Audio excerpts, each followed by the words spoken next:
is story topper. The first prompt we're going to give here is best story involving travel. Who's got a good travel story in them? Warm one where one time and my sister threw it everywhere. That's it. Okay, well, I was driving past the Belfast Zoo, also known as the Belfast Zoo, and nearly ran over a dog, and then a person. Are you fucking blind? I wasn't the driver. Or even the I wasn't the driver. Well, obviously you can't drive. Yeah, well, legally. I mean, you can't drive. Legally. But the person was chasing You the can't dog. see his white blunts giving me eyebrows off camera. So we almost hit the dog, and then the person who was chasing the dog across the woods. Okay, my story is one I tell all the time, which is I was in Kingston. I was nearly on my flight, but I said shock and Mike, got put in airport security, missed the flight, so I had to get home somehow. So I then got onto a bus to get me to the second bus to get me to the train station. So then I was stuck inside for 3 hours waiting for the train station. Got chased by a homeless man, got onto the train, got that train to the second train, then got onto a boat and arrived home. And then was forced to stop at my birthday. It was the homeless man. Point, do you think that's the best of those stories? Story was your favourite? I think that was Thom and Vince. That was me. I realised we're all saying very close to the pointing system's quite hard. Best story involving food. If it's got a good food story in them. I'll go first this time. So once me and my friend James Allen, a friend of the channel, we went to a buffet and James was like, you know what, I'm not in the mood to eat it all. I'm like, what, James, we cannot win in this scenario. So I had to sit there and you ever get a really bad place of food, everything doesn't work. The chips were just kind of cold. The potatoes just were off. The steak tasted really chewy. But the only thing that really I could eat to beat a buffet was the steak. I think like 6 plates of awful steak to try and even equalize myself. Well, James didn't eat a single bite. So he paid £11 in it, nothing. So we were all already losing that. So like, it was my worst attempt at beating the buffet because I was like eating plate after plate of steak. And James just like, I'm not even hungry, I'll just have a piece of bread. So he had like some bread in his plate. I'm like, we've lost. Going into this, we've already lost. It's my best food story I've gone. Do you have any food stories you want to tell? I've won, but I want your thoughts. He's a good one. Top that. Not really. I wouldn't actually call it anything special. I did almost. I thought it was so bad in Little West. Yeah. Give massive burns to like everyone who was there because, as you know, you should prick potatoes before you cook them. There's probably even prick potatoes. You have to stab them with a fork Or a knife. or a knife. But yeah, I was cooking the potatoes in oil. So I put the potatoes in and cooked them for a good 10 minutes, and then they started exploding. While everyone's standing around, I'm boiling them in a pot. The potatoes start exploding, spitting oil everywhere, only burning me, and partially setting fire to the countertop. Okay, Vince, what's your story? Top that, as I like to say now. Well, I was having someone over, right? Mm-hmm. It was kind of like first date sort of thing. Mm-hmm. And I was like, I'll put on some food. Yeah. And like a couple of days ago, was at like the supermarket. Mm-hmm. So I had all this like really nice fancy food. And I was like, okay, I'll cook this. Pretty much cook it, bring it in, put it on the table, they eat it here.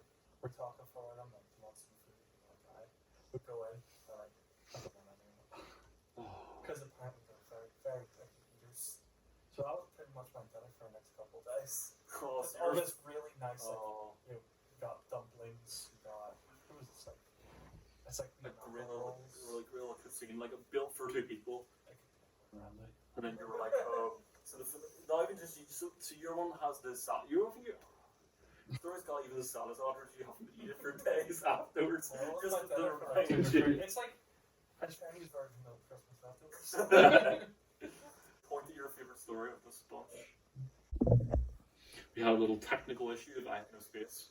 So our white plunk is going to point at who they think had the best story.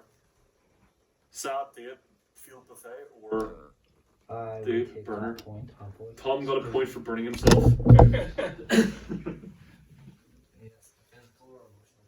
So the next top the host, Do you want to take the host chair and give up with prompts? This is changing the format. I never thought I'd do. But you know what? You take the story topping prompts. 1 second. Do the hello. Hello, I'm your new host. Temporarily. Your most awkward, we'll say, relationship / sexual experience. Okay. Well, I'll go first here. I was gonna say you might as well go first. No, I'll go first. I have to think of anything that actually works for us. Give me a second. Me? Alright. I mean, how awkward are we going? Are we going like this? The more awkward, You know, the more chance you're awkward. Do you want to just go first to give you a little level?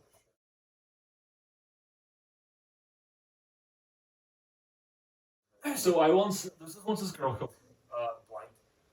I'm not gonna say her name. I know. We'll call them Sarah for now. So this girl called Sarah, right? And it turns out apparently someone set me up with Sarah without me realizing. So apparently I dated them for 6 months, and they apparently cheated on me during this time. But I didn't even realize we were dating until they broke up with me. I think that's a pretty awkward, intense situation. It's the best I have because I don't date it as a asexual or romantic. I don't know why I pointed a white blunt for that. I guess for me, like, the most awkward one I kind of thought was like, I had a relationship that lasted about 3 days.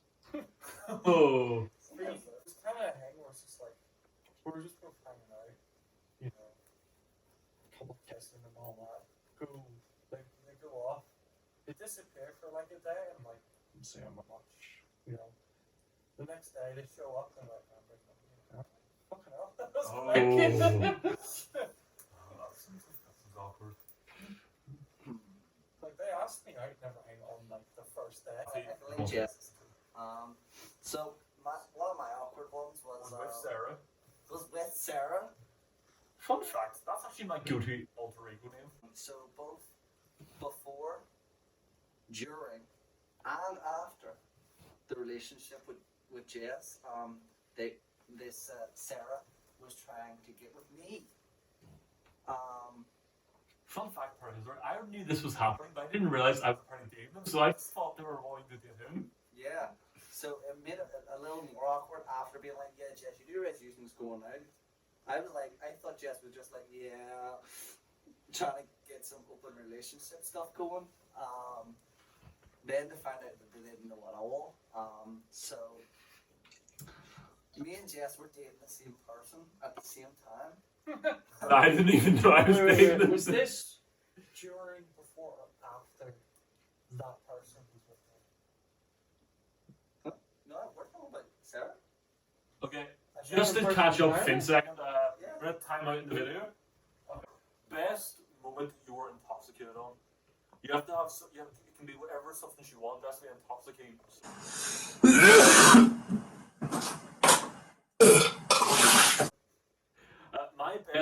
My favorite moment I was drunk for is on YouTube. It was when I was watching Twilight live. So I started getting drunk and drunker. I ran out of mixers. I started drinking from tomato soup and vodka. So I kept getting worse and worse mixers. So by the time I got to the point where I got really, really drunk, I vomited live on camera, but I somehow knew I was going to vomit. So I lifted something to vomit into. Vomited directly into like a biscuit tin, like a little tin for my biscuits were in. Then put it back on the shelf. Went and peed, came back. Finished Twilight, passed out, slept through fire alarms, and just then woke up in the morning, realised I was recording myself sleeping all night. And it's still on YouTube. Talk about my friend. Well, it's a bit of a D&D story, so it might take a couple minutes, like, but... You know what, go right ahead. It's like this game that me and this other group played. We've always dubbed it the crime game. Because what basically happened was, instead of the normal stories, one person just had this story they really wanted to like have us all make characters for and everything. We made characters that night. Everybody got pissed drunk, and the stupidest shit happened in that game. So it was supposed to be this whole thing of like, oh, this person is basically taking over the world, and you guys are gonna have to find ways to stop them. Oh, look, he's lifted up an island, and you guys are calling on it. So what do we do? I start playing a drug peddler. Someone starts playing a bodyguard for hire. Another person plays as a piss peddler. And What is a piss peddler? someone who sells piss. I don't know why I thought that was going to be. And the last person was running a resurrection scam, where the whole point is they're like, oh yeah, I can bring back your loved ones from the dead, right? So what they do is they just raise them back as a zombie. If they disagree, they kill them, and what do you know? That's a pretty good scam for name, though. Well, that's actually a really fun D&D concept. That could be its own campaign. It was Really supposed fun. to be. We call it the fan game. No, I mean the last one. I mean the resurrection guy. That could be a villain of a campaign, like right there. It'd be a fucking fun one. It'd be really fun. You're stopping a con man. Damn the necromancer. We should do that for a campaign at some point. Right. But yeah, back to your story. What ended up happening was it started off, and all of this was improvised, but my drug peddler ended up knowing the bodyguard because of an incident that happened in an unnamed city where I was essentially making drugs. Something exploded. I was supposed to be dead, and the bodyguard was my paid bodyguard to get me out of that building. And it was just this moment of just being like, I remember you. And it was just great. But the stupid shit starts happening whenever the DM is like, here, you guys are going to meet up with this NPC. Here he is. He's an old man. He needs your help. He's got this magic orb. So we get this magic orb off this creature called a hag. And instead of giving it back to him, we start ransoming it. So we're just like, do you want your orb back? I'll be like, 500 gold. And the DM starts panicking because we're supposed to be the heroes. So he's like, the guy casts something called Steal, fails the save, so he doesn't get the orb back.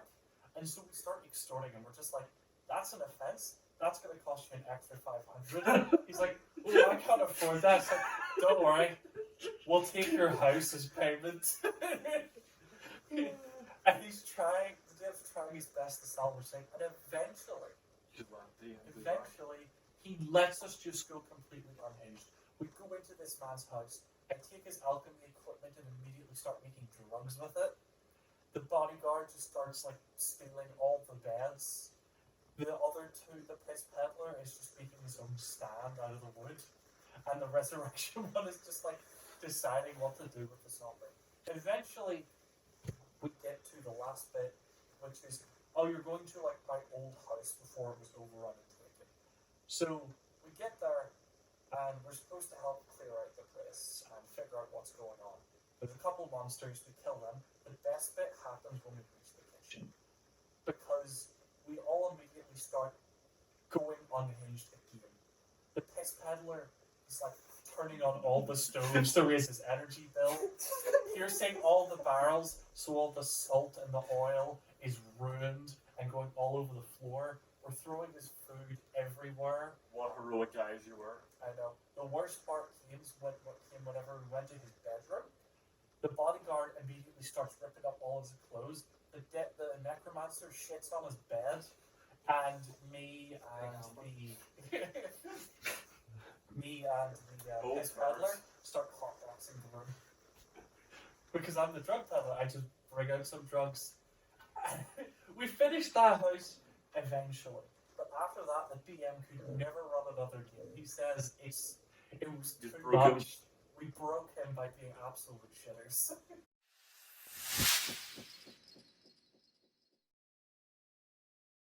Okay, well, I mean, you all know the end of this story, but I call it the delayed sex story. There was a whole plan. It was like, a family tale, I guess. yeah. It was like, right, we can't leave the house for like a week, so we need to be doing some stuff to keep occupied. So it's like, right, we'll get shit faced. We'll get shit faced and fuck. It's the most So- important thing on YouTube. We bought 3 boxes of beer.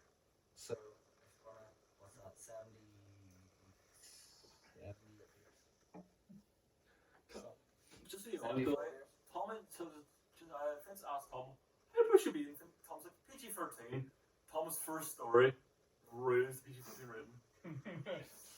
Yeah, anyway, so we drank all that and was like, I think I'm too drunk to fuck. We should get food. So we got food, like, this is good. had them on. She was like, "Oh, I'm really full. We should wait a wee minute. Then we'll go do it." I'm like, It's like swimming, you have to wait 30 "No, minutes. we need to get some smoke."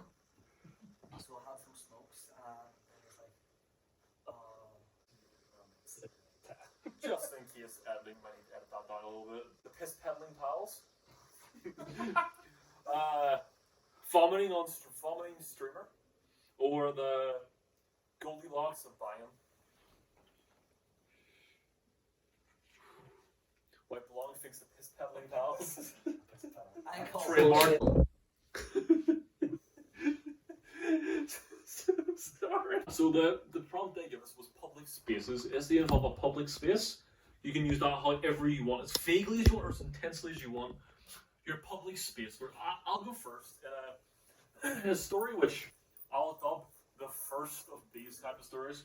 So, this one, please don't be eating for, just for the audience at home. So I was in, my point did some minding of eating. I was in Disney, right? And I just woke up one morning and I was like, I need to fart. Just while I was farting, immediately it was diarrhea. So I was all over my trousers, my underwear, and so I had to you ever have the switch? You have to grip it with your hands; it doesn't fall everywhere. So I'm sitting holding it with my hand, slowly wobbling towards somewhere. I had to buy myself some new trousers, go into a random changing room, pretty much take them all off, wipe myself completely down, put these new trousers on, find a bin and discard them. Go back to my family. We're like, what just happened? They had to be like, oh nothing. I was like, I just had diarrhea, and explain to them this story without any sounding of shame or embarrassment. Because I'm not ashamed of this. What happened to me? I mean, mine's nothing special. Mine, I just thought it was kind of embarrassing, but it was last week. I went down to the beach and I was like, I really need to go to the toilet. So I went in, do what you need to do. The proper atomic bomb. The bathroom. Just casual washing the hands. Only came over to the door and went, "Where's the girls' bathroom?" And I was like, "Oh, it's next door." She was like, "No, this is the girls' bathroom." I was like, "No, this is the men's bathroom." She was like, "No, this is the women's bathroom." I was like, "No, do you not get it? This is the men's bathroom." And she was like, "It's not." I was like, it is. Then she closed the door a bit and pointed at the door. I was like, shit. You just experienced every day of my life, my friends. Yeah. This is pretty fake for me. It's pretty familiar. Yeah, but it's more the fact that I sat and argued with this woman. This is the men's bathroom. Not even realizing that there was 0 urinals. Just stalls.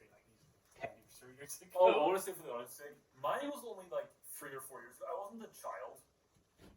Could it have been less embarrassing? I was a full-grown adult. This is back in secondary school. It was, my year was probably the first or second year was there. There's a whole big thing where The story.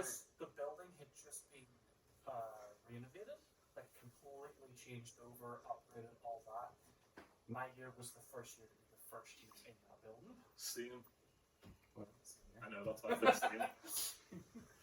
And it didn't take very long for, all the typical problems you think would start happening.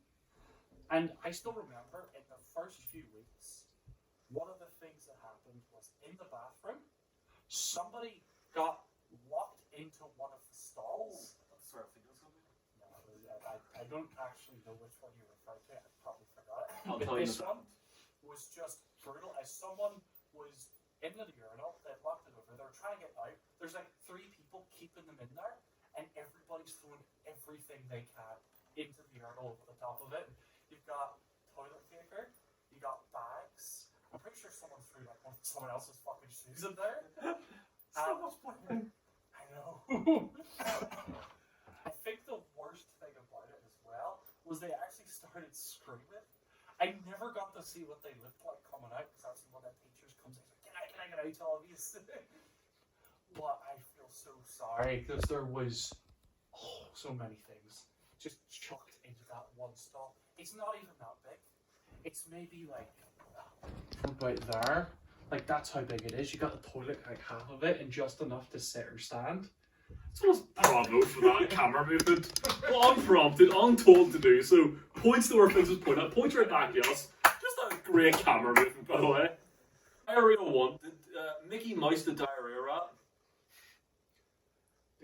The confused bathroom incident, or the toilet chucker? Toilet chucker? I got it. That's what we're calling it. I'm the host. Toilet chucker. I'm really naming it toilet barrage. Toilet barrage. Toilet barrage gets the point there. 2-2-3 right now.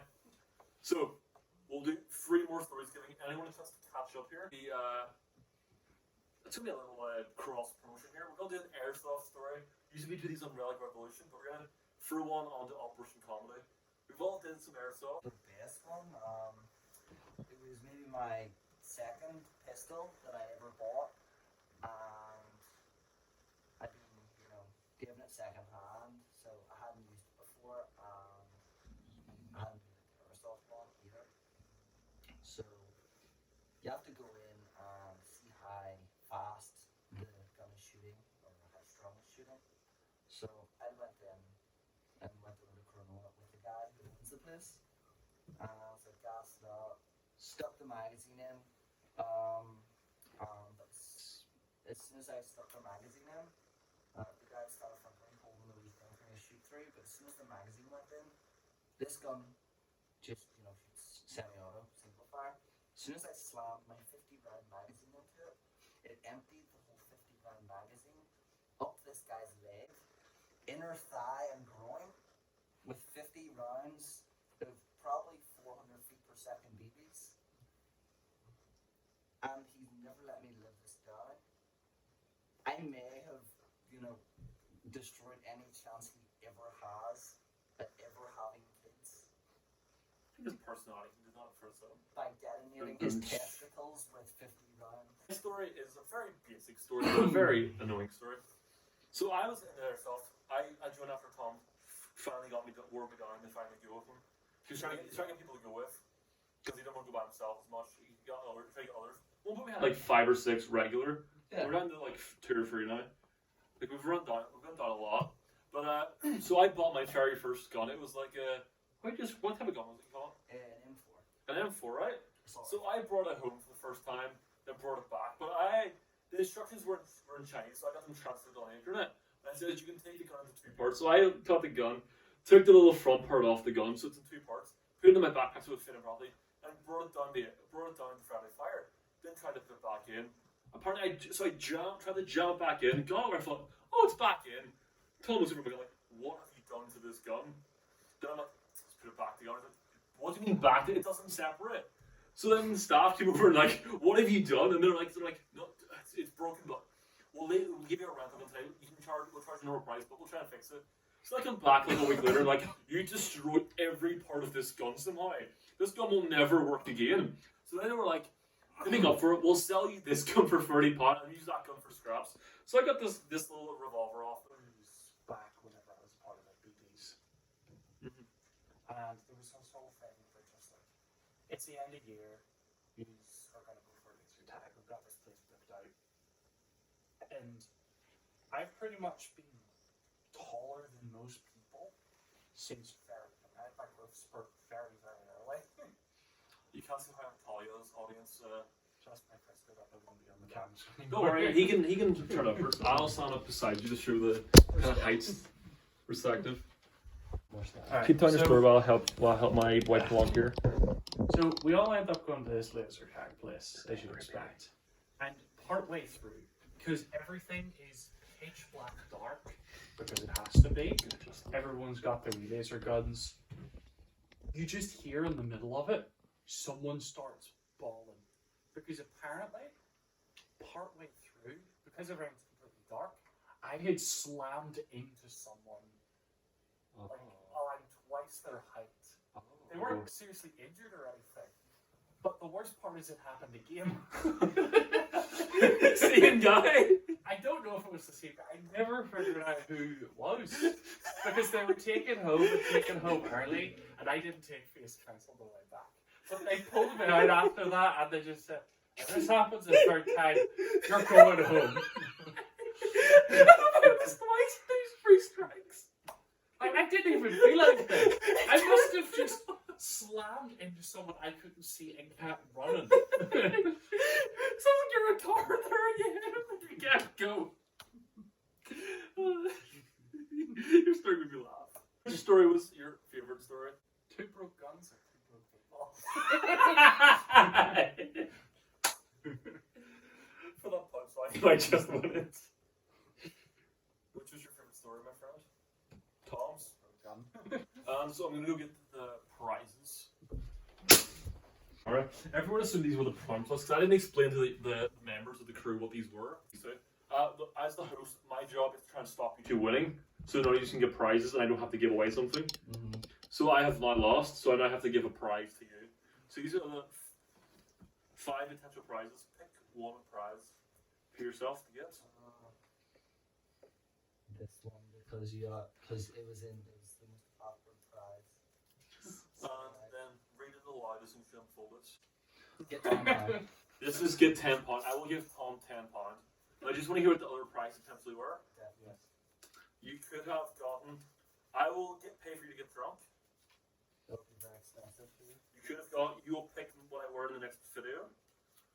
Very embarrassing for you. You could have got. I'll tattoo your initials on me. Properly? Yeah. And fifth one was right in my fridge. We're gonna take every item in my fridge you could want. But you've got £10. It will be PayPal to you as soon as I end this video. Not gonna lie, you got the worst one. Yeah. I didn't think you'd pick. I'll be honest. I didn't think you'd pick the worst prize. In all fairness, it was the most. It was like sitting on top of all the rest of it. I was like, Yeah, What's the most awkward shit?